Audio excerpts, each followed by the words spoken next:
जी नमस्ते मैम। नमस्ते। Good morning ma'am. चलिए सभी अपने अपने माइक बंद कर लीजिए। और सबसे नमस्ते पहले दीदी। तो जो लेटे हुए हैं वो प्लीज लेट के मीटिंग अटेंड ना करें, बैठिए। अगर कोई काम है तो उसको कर लीजिए, कोई दिक्कत नहीं है, लेकिन कम से कम लेटिए मत, है ना। क्योंकि लेटना जो होती है वो बीमारी होती है। क्योंकि जब व्यक्ति बीमार होता है तो तभी लेटता है, वैसे तो दिन में इतना लेटता नहीं है। तो कोशिश करिए कि बैठ के मीटिंग लें। अगर कोई दिक्कत परेशानी ज्यादा है तो वीडियो को ऑफ कर दीजिए, कोई दिक्कत नहीं है। अपना माइक बंद करके रखिए, ठीक है। तो चलिए, आज सबसे पहले तो कंपनी के बारे में बात करते हैं, क्योंकि कई बार नए सदस्य जुड़ते रहते हैं तो वो थोड़ा सा सोचते हैं कि मान लीजिए शुरू में उनको उसी के बारे में पूछना होता है। तो स्वास्थ्य freedom care private limited company है, जिसका हेड ऑफिस जो है वो सहारनपुर में है। मुर्दार ये जमात कंपनी मुर्दार। बायोडिग्रेडेबल सैनिटरी पैड पे वर्क करती है। इसका ओनली एक ही प्रोडक्ट है, ओनली सैनिटरी पैड। यह पैड महिलाओं में होने वाली बच्चेदानी के कैंसर से हमें बचाती है। अब कैंसर क्यों बोलते हैं? क्योंकि जो मोस्टली जो पैड होते हैं बने हुए, जो बाजार से हम लेके आते हैं, वो कहीं उसमें सब में प्लास्टिक होता है। और प्लास्टिक कहीं ना कहीं कैंसर का कारण है, ये सब मानते हैं। सब मान लीजिए, सबको समझ है, लेकिन सिर्फ ये नहीं समझ है कि हमें क्या यूज करना चाहिए, क्या नहीं यूज करना चाहिए।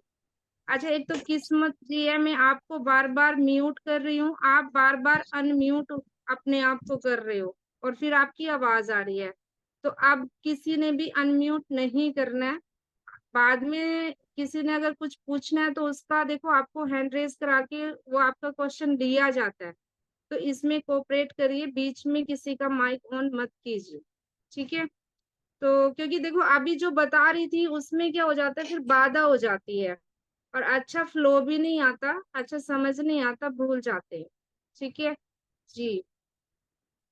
तो जैसे प्लास्टिक जो होती है वो कैंसर का कारण है, WHO की रिपोर्ट को सब मानते हैं, तो उसने भी अभी ये प्रमाणित कैंसर स्लो पॉइजन का काम करता है। जैसे बहुत सारी महिलाएं बोलती है, अरे हम तो शुरू से ही ये पैड यूज कर रहे हैं, हमें तो आज तक कोई दिक्कत नहीं हुई है। लेकिन क्योंकि ये एकदम से थोड़ी ना अटैक करेगा, ये स्लो पॉइजन है। धीरे धीरे धीरे जाके आपकी बच्चेदानी को कमजोर बनाता है, ठीक है। तो इसका असर स्लो पॉइजन की तरह होता है, यानी धीमा जहर। तो ये इसी कारण से होता है कि ये कुछ दिनों में जाके आपको इसका दुष्प्रभाव देखने को मिलेगा। और अभी जैसे गर्मियों का सीजन है, गर्मी बहुत हो रही है, तो इसमें अगर हम मार्केट वाला पैड यूज करते हैं तो सबसे ज्यादा रैसिस, खास खुजली की प्रॉब्लम आती है। क्योंकि एकदम से गर्मी, मान लीजिए यूट्रस में तो गर्मी है ही, और जब पीरियड होते हैं उसके दौरान गर्म ब्लड निकलता है, और साथ में हमने प्लास्टिक वाला पैड यूज किया है तो वो भी गर्म हो जाता है, क्योंकि उसमें रुई होती है, रुई प्लस प्लास्टिक, ठीक है। तो सारी चीजें ओवर हीट को उत्पन्न करती है, जिससे हमें रैसेस, खास खुजली की प्रॉब्लम होती है। तो उन सब से ये जो स्वास्थ्य फ्रीडम केयर का पैड है, ये छुटकारा दिलाता है, ठीक है। तो इसलिए हम महिलाओं की, हमारा जो मेन फोकस रहता है वो महिलाओं को बच्चेदानी के हर प्रकार की बीमारियों से बचाना। चाहे उनको हैवी ब्लीडिंग की समस्या है, चाहे लिक्योरिया की समस्या है, चाहे यूट्रस में गांठ, रसोली वगैरह बन गई है, ठीक है। तो रैसिस, खास खुजली की प्रॉब्लम है, इन्फेक्शन है बहुत ज्यादा, तो हर प्रकार की बीमारी में हमारा ये पैड भी काम करता है। और साथ में हम महिलाओं को जागरूक कर रहे हैं रसोई घर चिकित्सा के बारे में। क्योंकि हम आज हर चीज को सीख रहे हैं, हर चीज को। मान लीजिए, आपने सबसे पहले खाना बनाना सीखा, उसके बाद आपने कपड़े सिलने भी मान लीजिए सीखे, उसके बाद आपने कार चलाना सीखा, उसके बाद आप स्कूटी चला रही हो। महिला हर चीज, वो हर काम कर रही है, लेकिन जो मेन काम होता है सीखने का, वो हम कहीं ना कहीं उससे हम अनजान है, वो हम सीख ही नहीं रहे हैं। क्योंकि देखो, सीखना हर चीज को पड़ता है। अब ये जो प्राथमिक चिकित्सा हम इसको बोलते हैं, मैं इसको प्राथमिक चिकित्सा ही बोलती हूँ। अगर हम रसोई घर से हम इलाज करते हैं तो हम अपनी प्राथमिक चिकित्सा करते हैं। और अगर हमें उसका ज्ञान हो जाए कि हम अपनी छोटी मोटी बीमारियों को खुद से ठीक करना सीख ले, तो हम बहुत सारे अपनी बड़ी बीमारियों से पहले ही बच जाएंगे। क्योंकि बड़ी बीमारियों का कारण छोटी बीमारियां ही होती है। मान लीजिए आपको बुखार आया, तो वो बुखार अगर आप ठीक नहीं कर पाए तो वही बुखार आगे जाके टाइफाइड में, डेंगू में या कोई बड़ी बीमारी में तब्दील होगा। और अगर आपने उसी बुखार को एलोपैथिक से ठीक कर लिया, तुरंत ठीक कर लिया, लेकिन उसका जो साइड इफेक्ट है वो उस आपको दूसरी बीमारियों के रूप में सामने आएगा। तो यही चीज है कि किसी भी, जैसे सर्दी लग गई, जुकाम हो गया आपको, खांसी हो गई आपको, नजला जुकाम हो गया, बुखार हो गया, तो ये सब प्राथमिक होते, ये होते ही रहते हैं घर में किस सबको, बच्चों को भी होते रहते हैं, बड़ों को भी होते रहते हैं। तो हमारा उद्देश्य है कि इनको ठीक करिए। अगर ये आपने ठीक करना सीख लिया तो बड़ी बीमारियां नहीं होंगी और आप अपने घर की प्राथमिक चिकित्सा की डॉक्टर बन जाएंगे। आप अपने घर का पैसा बचाएंगे। ठीक है, क्योंकि आप इलाज खुद से कर रही हो तो आपका पैसा भी बच रही है, और क्योंकि सामान जो आपको यूज हो रहा है वो आपकी रसोई घर में ही है।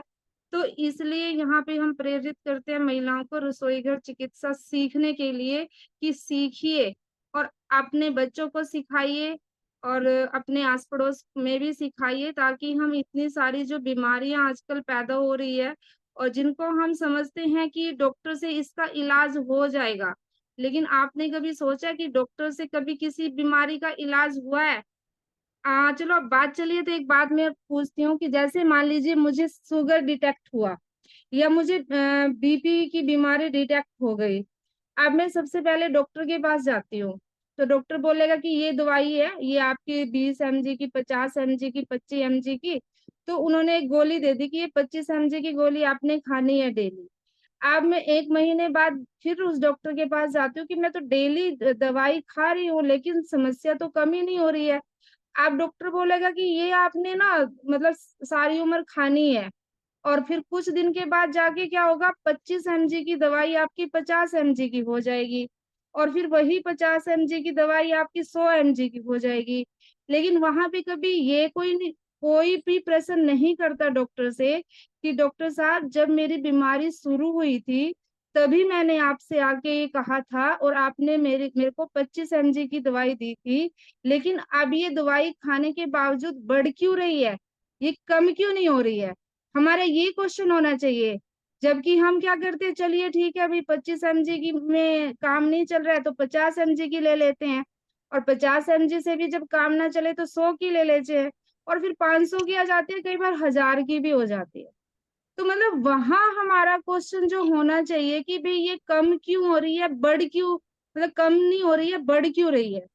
जबकि अगर हम यही चीज हम एलो उसमें जाते हैं, आयुर्वेद में जाते हैं, या फिर हम किसी को बताते हैं, तो सबसे पहला क्वेश्चन महिलाओं का या किसी का भी पता क्या होता है, कितने दिन लेनी पड़ेगी, कितने दिन खानी पड़ेगी। क्योंकि ये क्वेश्चन, अब हम आपको क्या बता रहे हैं, आपके घर घर से इलाज बता रहे हैं।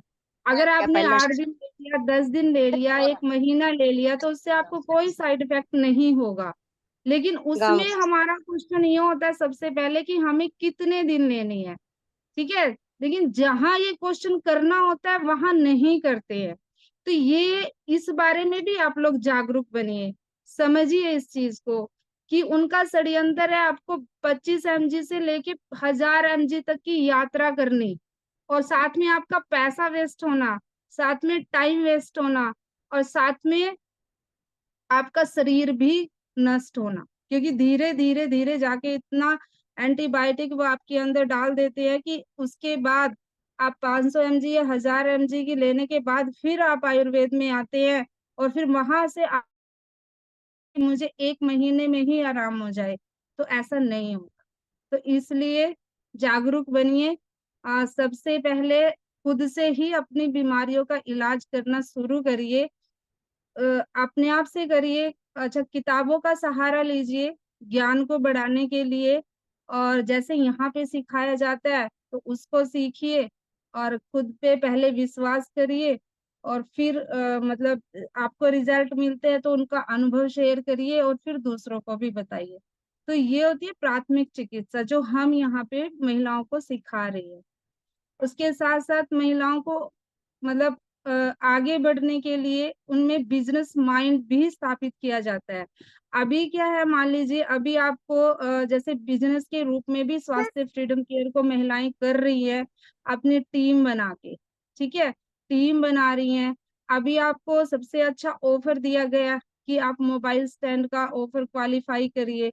उसमें हमारे अंदर कंपटीशन की भावना भी आती है। मान लीजिए मुझे जीतना है, मुझे कुछ करना है, मुझे आगे बढ़ना है, तो वो चीज भी यहाँ पे आपको मतलब दी जा रही है। तो 14 बहनों ने कल क्वालिफाई कर लिया था, तो बहुत अच्छी बात है। और आज ये आंकड़ा मेरे हिसाब से तो 20 से ऊपर चला जाएगा, क्योंकि बहनें कोशिश कर रही हैं, जैसे फोन आ रहे हैं उनके, तो उससे लग जाता है कि हाँ मतलब वो कर रही हैं। तो बहुत अच्छी बात है। तो सभी करिए, और जिसको जहाँ पे हेल्प की जरूरत होगी तो वो हेल्प भी ले सकता है एक दूसरे की। ठीक है, जो करने की इच्छुक है तो वो एक बार जरूर बात करे, तो आप सबकी हेल्प भी की जाएगी।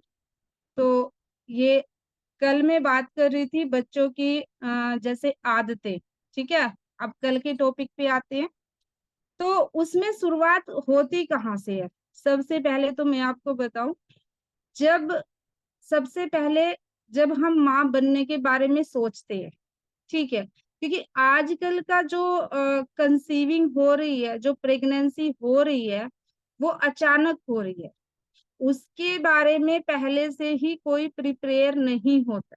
एक तो ये बात, मान लीजिए मैं इसके बारे में पहले से सोचना शुरू नहीं करती हूँ। अगर मैंने कंसीविंग करना है तो अचानक से भी हाँ कंसीव हो गया, अब हम क्या करते हैं, दूसरा स्टेप लेते हैं, चलो डॉक्टर के पास चलते हैं। डॉक्टर की पूरी गाइडेंस में हम 9 के 9 महीने पूरी दवाई लेते हैं। वहां पे हम कोई भी सावधानी या कोई भी ऐसी चीज हम नहीं करते, या हमें पता ही नहीं है कि पहले हमें जैसे प्रेगनेंसी में क्या क्या करना चाहिए, कैसी कैसी चीजें हम क्या क्या किन किन बातों का हमें ख्याल रखना चाहिए, क्योंकि शुरुआत वहीं से होती है। अभी आपने देखा भी है कि महाभारत काल में अभिमन्यु ने जो चक्रव्यूह की रचना और सीखी थी, वो माँ के गर्भ से सीखी थी। तो इसका मतलब क्या है? इसका ये है कि गर्भ में ही शिशु बहुत कुछ सीख लेता है। अब गर्भ में माँ को पता ही नहीं है कि हमें अब चीजें, मान लीजिए प्रेग्नेंट हो गई, अब मुझे ये नहीं पता कि अब इस टाइम में मुझे क्या चीजें देखनी है। अब उस टाइम में हर माँ आजकल मोबाइल देख रही है, और क्या कर रही है, टीवी देख रही है। और टीवी में भी क्या देख रही है, फिल्में देख रही है, और उसमें या फिर सास बहू के सीरियल देख रही है। तो वही लड़ाई झगड़े होते हैं वहां पे, है ना। और फिल्मों में क्या है, वही प्यार व्यार दिखाया जाता है, और क्या दिखाया जाता है वहां पे। तो अगर हम वो चीज देख रहे हैं और फोन भी लगातार देख रहे हैं, तो क्या हमारे बच्चे पे उसका असर नहीं पड़ रहा है? आप मान जानिए इस बात को, क्योंकि मैं 2 बच्चों की माँ हूँ। ठीक है, 2 बेटे हैं, और मैंने अपनी प्रेगनेंसी में दोनों का ही अनुभव किया है।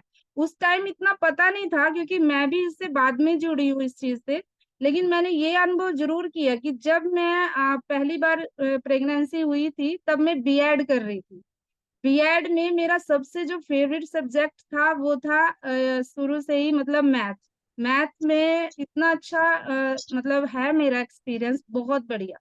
तो उसका असर ये हुआ कि मेरा बड़ा बेटा मैथ में इंटेलिजेंट है। आज वो मतलब मैथ को ऐसे कर देता है जैसे मतलब उंगलियों पे रटी हुई कोई चीज हो। उसने कभी भी मैथ की कोई मतलब वो नहीं रखी, जैसे ट्यूशन वगैरह होती है, वो कभी उसने नहीं ली। और बहुत अच्छा मतलब 100 में से 100 उसके हर बार रहते हैं मैथ में। तो मैंने ये अनुभव किया है कि उसको वो चीज कहाँ से मिली, क्योंकि मैं बीएड कर रही थी, मैं रेगुलर उस चीज को पढ़ रही थी, किताबों में मेरा ध्यान था उस टाइम। तो उसका सीधा सीधा असर पड़ा है। तो आज वो पढ़ाई में मतलब बिल्कुल अच्छा है, कभी ट्यूशन रखने की जरूरत मुझे उसकी नहीं पड़ी। वो खुद से स्टडी कर लेता है।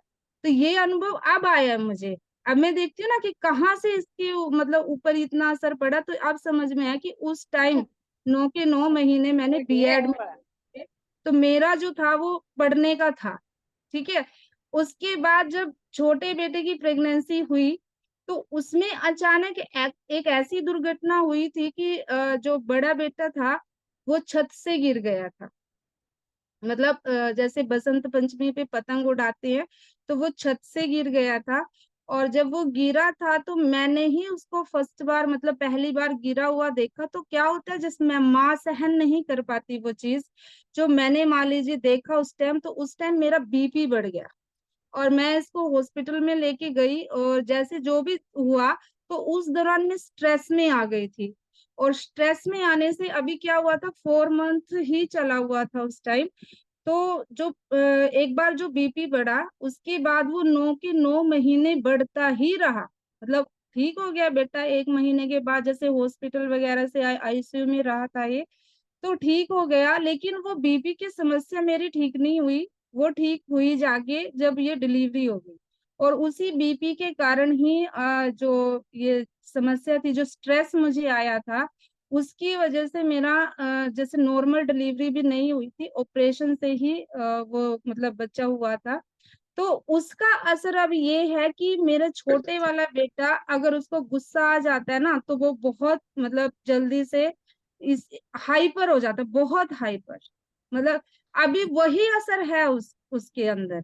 अब ये चीज मैं सोचती हूँ कि भाई, मैं कई बार पहले सोचती थी कि भाई हमारे घर में तो कोई इतना गुस्सा करता भी नहीं है, तो इसके अंदर गुस्सा कहाँ से आया। लेकिन जब मैंने ये चीज सोची थी कि ये, तो पता लगा कि ये उसी टाइम से है, जब गर्भ में था। और उस टाइम वो जो सरकम, मतलब उस टाइम जो परिस्थितियां बनी थी, उन्हीं परिस्थितियों के कारण। और वो समस्या अब इसमें है, क्योंकि अगर उसको गुस्सा आ जाता है तो मतलब उसका दिमाग ऐसा हो जाता है कि अब वो पता नहीं क्या कर देगा। ये है उसके साथ समस्या। तो अभी हम क्या करते हैं, अगर मैं उसको, अगर वो गुस्सा है और मैं भी उसके साथ गुस्से में ही बात करूंगी, तो वो कभी नहीं मानता, कभी भी नहीं मानता, क्योंकि उस गुस्से में उसका दिमाग ना काम करना बंद कर देता है। अब क्या करते हैं, हम उस गुस्से में उसको इग्नोर करते हैं। मतलब ठीक है, क्योंकि हमें पता है, क्योंकि ये इसके साथ जन्म से है। अब उसमें भी बच्चे की कोई गलती नहीं है। अगर मैं उसमें ये मानूं कि भाई इसकी गलती है, तो नहीं, क्योंकि वो ऐसी परिस्थितियां बनी थी कि उसने गर्भ में वो चीज, वो स्ट्रेस उसने झेला है। तो यहाँ से अगर हमें ये सीख मिलती है कि भाई, अगर हम इस चीज के लिए तैयार हो कि अब मैं प्रेग्नेंट हूँ, मैं अब जो चीज देखूंगी वो अच्छी देखूंगी। मान लीजिए अगर मैं मोबाइल चला भी रही हूँ, तो उसमें मैं सत्संग सुनूंगी, उसमें मैं भजन वगैरह सुनूंगी, उसमें मैं अच्छी बातें मान लीजिए देखूंगी। और कुछ अच्छी किताबें पढ़ूंगी, कुछ अच्छी किताबें पढ़ूंगी। तो आप देखना कि आपके बच्चे का वैसा ही विकास होगा। तो जो शिक्षा शुरू होती है ना, वो गर्भ से शुरू होती है। तो सबसे पहले तो आप लोग ये समझिए कि हमें सबसे पहले जब प्रेग्नेंट होती है, तो उसी टाइम से ही कुछ चीजों का हमें ध्यान रखना पड़ता है कि हमें इस टाइम शुद्ध सात्विक भोजन की जरूरत है। हमें इस टाइम जंक फूड वगैरह की जरूरत नहीं होती, क्योंकि जैसा हमारा खान पान होता है, वैसे ही हमारे बच्चे पे उसका असर पड़ता है। तो सबसे पहले अगर सुधार करना है, ठीक है, क्योंकि देखो अभी चलो जो माँ बन चुकी हैं, वो तो चलो ठीक है, उनके बारे में आगे भी बताएंगे, क्योंकि आगे आप कैसे सुधार कर सकते हो। लेकिन जो बनने वाली हैं या जो सोच रही हैं, तो वो कम से कम इस चीज को फॉलो करें, ठीक है। क्योंकि देखो हम जागरूक हो रहे हैं, तो समझे इस बात को। और उसके बाद जो तैयारी कर रहे हैं, उनको बताएं कि अगर आप ये चीजें फॉलो करोगे, तो इससे आपके बच्चे पे कितना, अगर आप गलत चीजें करोगे, गलत चीजें देखोगे, गलत खान पान रखोगे, तो वो बच्चा वैसे ही बनेगा। आप चाहे जितना मर्जी कोशिश कर लो बाद में उसके सुधारने की, लेकिन कुछ चीजें दिमाग में बैठ जाती हैं। और अगर हम वहीं से सुधार करें, तो इसका अच्छा असर पड़ेगा। अपना खान पान सभी को सही रखना है, और ज्यादा दवाइयों का यूज कभी नहीं करना चाहिए। प्रेगनेंसी में एलोपैथिक दवाइयों का यूज नहीं करना चाहिए। जो प्रेगनेंसी में ये आंगनबाड़ी में दी जाती है ना, इसकी कैल्शियम की दवाइयाँ, वो हमें कभी नहीं खानी चाहिए। वो इतनी खराब होती हैं, वो आपके शरीर में बिल्कुल जड़ता ला देती है। उसी के कारण ही सबसे ज्यादा ऑपरेशन भी हो रहे हैं, उसी के कारण। तो हमें उन चीजों का प्रयोग ना करके, हम अगर आपको कैल्शियम की पूर्ति करनी है, और कभी इसकी पथरी की समस्या ना रही हो, तो चूना सबसे अच्छा है। चूना सबसे अच्छा है, आप पूरी प्रेगनेंसी में इसको यूज कर सकते हो। नारियल बहुत अच्छा है, नारियल का पानी आप पी सकते हो, नारियल को कच्चा खा सकते हो। नारियल का मैंने इतना असर है इसका, क्योंकि बड़े बेटे की प्रेगनेंसी में पूरा नारियल का यूज किया था, तो वो बहुत गोरा, मतलब उसका रंग है, बहुत साफ रंग है। तो उसका असर देखने को मिला था मुझे, मैंने किया था, आप लोग भी कर सकते हो। और एक दिन पूरी की पूरी पोस्ट डाली थी गोविंद भैया ने कि प्रेगनेंसी में क्या खाना चाहिए, क्या नहीं खाना चाहिए। तो वो सारी पोस्टें भी आप सेव करके रखिए। और अगर कोई माँ बनने वाली है तो आप उनको बताइए कि आप ये चीजें करिए। देखो, दूसरा तो कोई नहीं मानेगा, लेकिन मैं अपनी सिस्टर को, अपनी भाभी को, अपनी फ्रेंड को, जो मेरी बात मानता है, कम से कम उस तक तो मैं अपनी बात पहुंचा सकती हूँ। क्योंकि माँ बनना एक बहुत बड़ी जिम्मेवारी की बात होती है। अचानक से माँ बन गई, या फिर ऐसे ही माँ बन रही है, तो बाद में जाके उसको बहुत सारे दुखों का सामना करना पड़ेगा। क्यों? क्योंकि वो उतने संस्कार बच्चे को दे ही नहीं पाएगी, और बाद में फिर समस्याएं ही समस्याएं आएंगी। अगर हम पहले से ही ध्यान दें तो आगे समस्याएं नहीं आएंगी। तो इसके लिए माँ बनना कोई हंसी मजाक का खेल नहीं है, सीधी सी बात है। अभी तो हम इसको हल्के में ले रहे हैं, लेकिन ये एक बहुत बड़ी जिम्मेवारी होती है। राजीव दीक्षित जी ने एक बात कही थी कि दुनिया में पैसा कमाना सबसे आसान है, सबसे आसान है, लेकिन एक बच्चे को संस्कारवान बनाना सबसे बड़ा मुश्किल काम, सबसे मुश्किल काम। अब हम क्या कर रहे हैं, उस काम को हम बड़ा आसान मान रहे हैं। बच्चे हो गए, चलो भाई, उनका विकास भी हो रहा है, हम उनको अच्छी शिक्षा दे रहे हैं, लेकिन कहीं ना कहीं उनको अच्छा इंसान नहीं बना रहे जो बनाना चाहिए, है ना। और पैसे के पीछे लगे पड़े हैं कि पैसा पैसा कमाना है, जबकि पैसा तो कमा ही लेंगे, पैसे से हम पीछे नहीं रहेंगे। लेकिन अगर संतान हमारी ये ऐसी हो गई जो हमारा कहना ना माने, या एक अच्छा इंसान हम उसको बना नहीं पाए, तो उसके बाद आपको पछताने के अलावा और कोई आपके पास कुछ भी ऑप्शन नहीं रहेगा। तो जो संतान का होता है ना, उसके बारे में जब हमें कंसीव करना होता है, तो उसी टाइम से पहले मन बनाइए कि मैंने अपने बच्चों को ऐसा बनाना है। तो अगर मैंने अपने बच्चों को बहुत बहादुर बनाना है, बहुत स्ट्रोंग बनाना है, तो उसी प्रकार का आप, उसी प्रकार की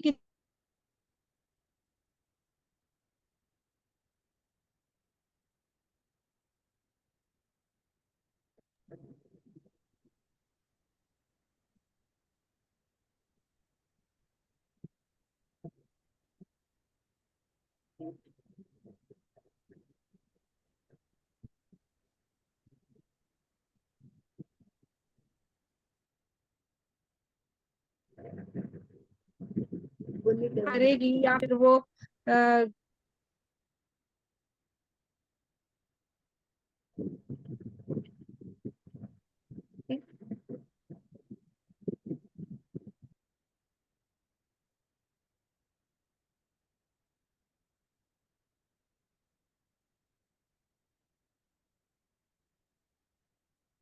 चलिए, मीटिंग कट गई थी क्योंकि आज बारिश हो रही है, इस कारण से थोड़ी समस्या आ रही है। ठीक है, अगर कट जाए तो देख लीजिएगा दोबारा से। बाकी की बात कल करेंगे।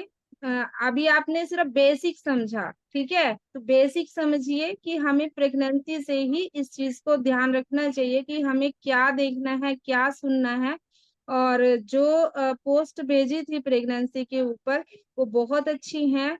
और उसमें सारा खान पान वगैरह किन चीजों का ध्यान रखना चाहिए वो सब है उसमें। तो वो सभी पोस्ट सेव करके रखिए, सेव करिए। आप जिसको जरूरत है उसको बता सकते हो, बार बार आपको पूछना नहीं पड़ेगा।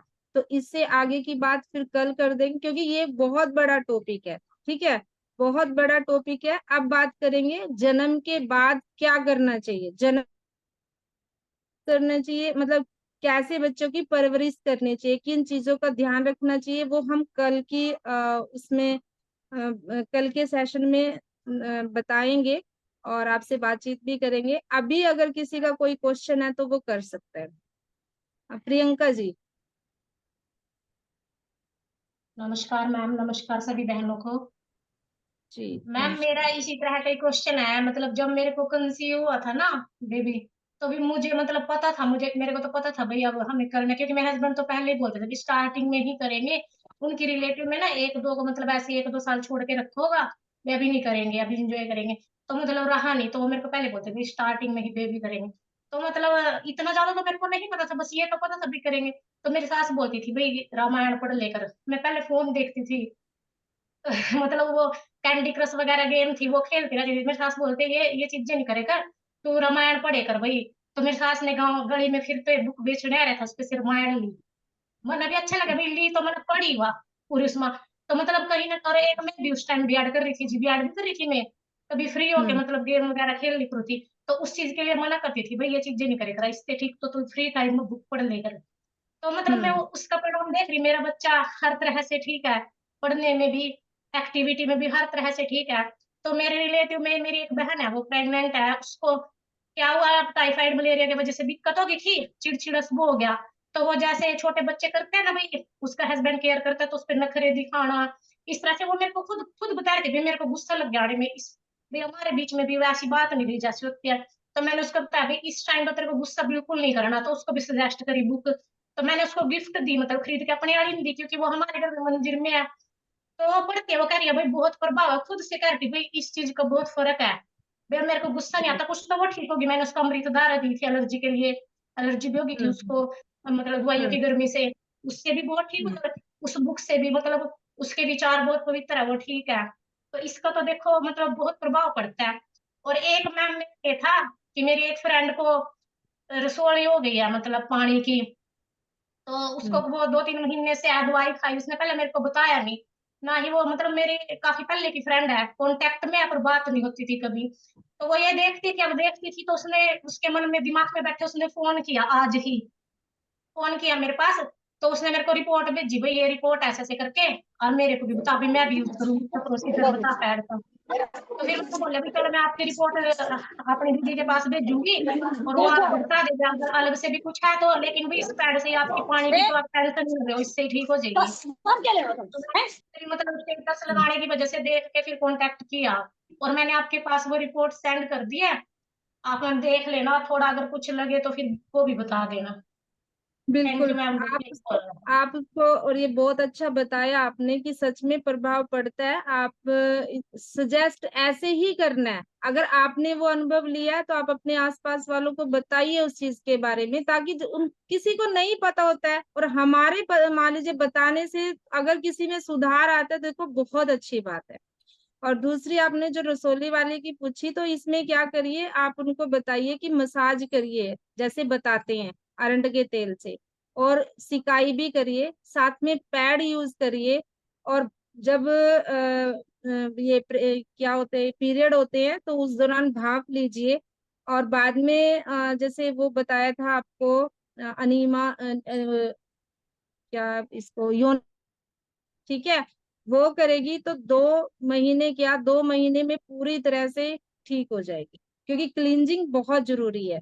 देखो पैड तो अपना वर्क कर ही रहा है, पैड इन्फेक्शन ठीक करेगा, साथ में अगर रसोली चाहे वो पानी वाली है चाहे वो ब्लड वाली है, अब वो गांठ बन गई है, अगर हम उसको वहां पे मसाज करेंगे अरंड के तेल से, वो धीरे धीरे क्या हो जाएगी, मेल्ट हो जाएगी। और साथ में फिर 15 मिनट का ही सेक होता है, तो वो करेंगे तो वो पूरी अगले पीरियड पे जो आएगी वो पूरी सफाई के साथ आएगी। तो फिर हम भाप लेंगे, उसके बाद क्या होगा, वो वहां से जितना भी इन्फेक्शन था वो सब कुछ बाहर निकल जाएगा। और उसके बाद योनि प्रलाक्षण विधि से हमारी जो योनि है वो पुष्ट होती है, ठीक है। तो ये अगर प्रक्रिया करते हैं तो 2 महीने में ही आपको अद्भुत रिजल्ट मिलते हैं। तो ये आप हाँ जी मैम, बता मैं सकते बताऊंगी हैं। मैम, उसको बताऊंगी मैम ये। और उसने मेरे पास अभी 1600 रुपये गूगल पे किए थे फेस पैक के लिए, और वो फेस ऑयल के लिए, और एक इस पैड के बॉक्स के लिए। तो 1600 रुपये, अरे एक अमृतधारा के लिए मैम 1600 रुपये किए थे, उसके पास वो सामान भी भेजा है। थोड़ा सा मैं आपकी जस्ट अगर आपको टाइम हो तो मैं आपकी बात करा दूंगी आज या कल, थोड़ा सा आप इस वे में उसको ठीक है, समझा देना। ठीक थैंक यू ठीक है, मैम। करा देंगे। ओके। एक तो मैम की बजाय प्लीज दीदी कहना शुरू करे, सभी अच्छा लगता है ना। लेकिन आदत थोड़ी बनती बनती बनेगी, कोई बात नहीं, लेकिन बनाइए जरूर। सुमन जी। राम राम दीदी। जी राम राम। जी मैं भी अपना अनुभव बता रही थी जैसे आप बता रहे थे। जब हम्म मेरे भाभी प्रेग्नेंट हुई तो मेरे भाई ने बोला कि तू मतलब ये नाटक वगैरह मत देखा कर, रामायण हम्म पढ़ा कर, और जो भी सीरियल देखना है तो कुछ रामायण वगैरह या श्री कृष्ण वगैरह कुछ ये देखा कर। तो भाभी ने हम्म वो छोड़ के वो स्टार्ट किया, उन्होंने रामायण भी हम्म पढ़ी, गीता भी पढ़ी। तो आज हम्म दीदी मेरा भतीजा है तो वो कितने भी बड़े श्लोक हो, जैसे कि हम्म ये शिव तांडव स्तोत्र है, उसको इतने हम्म फर्राटे से बोलता है, अभी 4 5 ही साल का हुआ है, और इतने हम्म फर्राटे से एक भी शब्द गलत नहीं बोलता, मतलब सुन के हम्म और सीख रहा है। उसमें से हम्म पांच उसको याद है, उसमें श्लोक में 8, मतलब 8 है, वो जो अध्याय होते हैं वो 8 है, तो 5 हम्म उसको याद हो गए हैं बहुत अच्छी तरह से। और रश्मि रथी हम्म भी पूरी याद कर ली उसने अभी भी, और 50 बहुत तक बढ़िया। टेबल याद होता है, क्योंकि मेरी भाभी भी मैथ की टीचर है, तो भतीजे को 50 तक टेबल याद है अब। तो ये बहुत मेरा भी बढ़िया। बहुत अच्छा अनुभव है। बिल्कुल बिल्कुल और एक बहुत अच्छा दीदी असर मेरा, पड़ता है। जी हाँ जी, जी। एक मेरा भाव वाला अनुभव है दीदी खुद का ही। हम्म मैंने खुद इस बार भाप ली थी, इस बार ही साजी दीदी ने बताया तो मैंने भाप ली थी। तो मुझे जैसे दीदी अपने कोई चीज चिपक जाती है बर्तन के साथ, फिर उसको खुरच खुरच के उतारते हैं ना, वैसे हम्म वैसे कुछ ऐसे चिपका हुआ अंदर से ऐसे निकले थे, बहुत ज्यादा मात्रा हाँ। में। हाँ जी। अच्छा।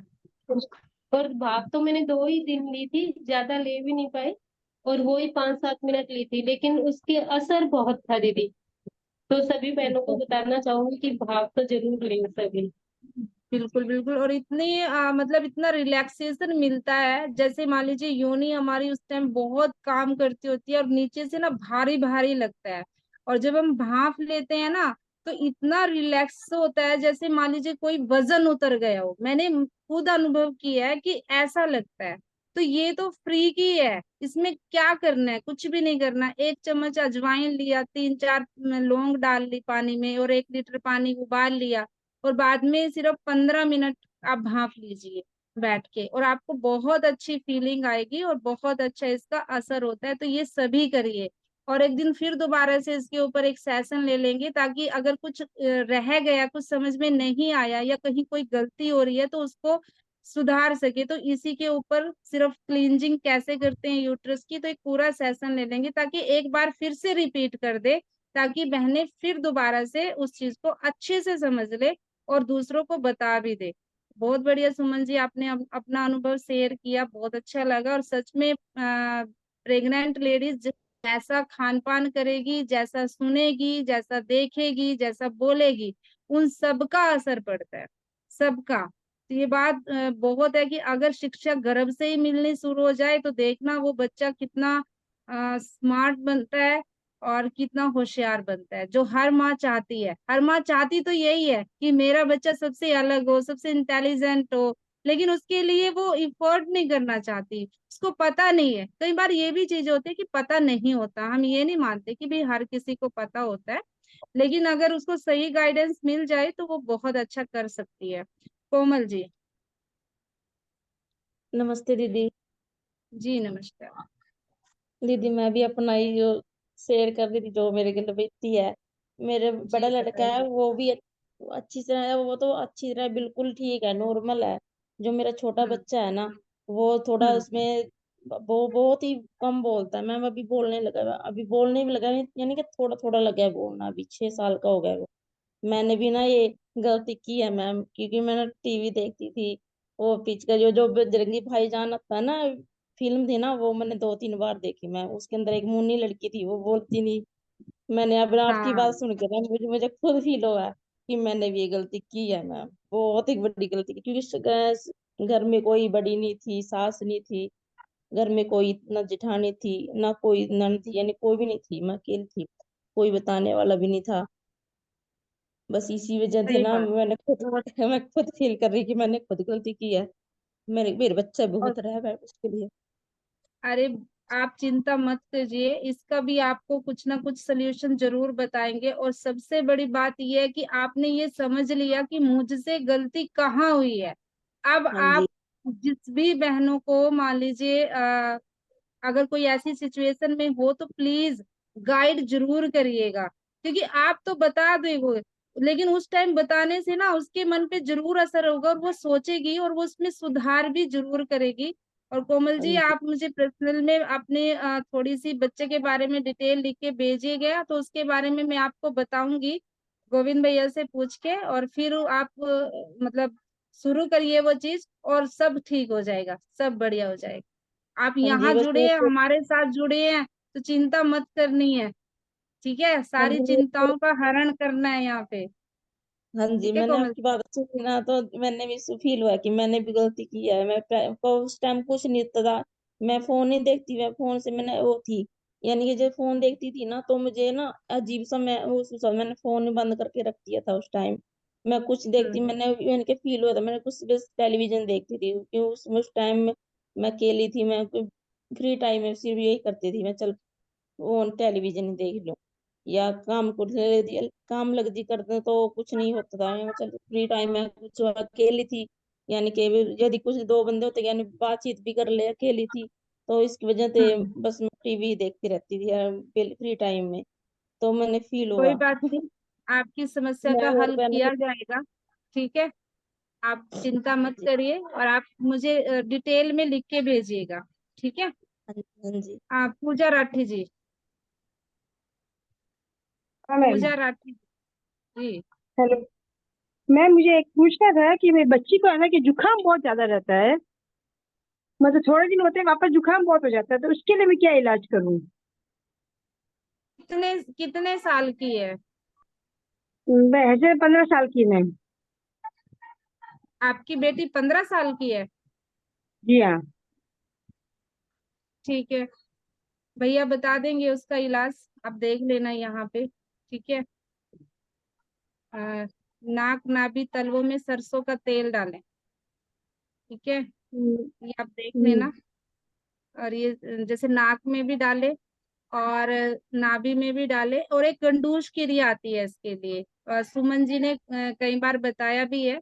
गंडूश क्रिया, जिसको जुकाम रहता है, बलगम बहुत बनती है, तो उसके लिए बहुत अच्छा वर्क करती है। उसमें करना क्या होता है, सुबह उठ के पानी वानी पी के फ्रेश होके 1 चम्मच तेल से शुरू करना होता है। वो पहले 1 चम्मच तेल डालिए अपने मुंह में और उसको घुमाइए। ठीक है, आप उसको 2 मिनट 3 मिनट जितना रख सकते हैं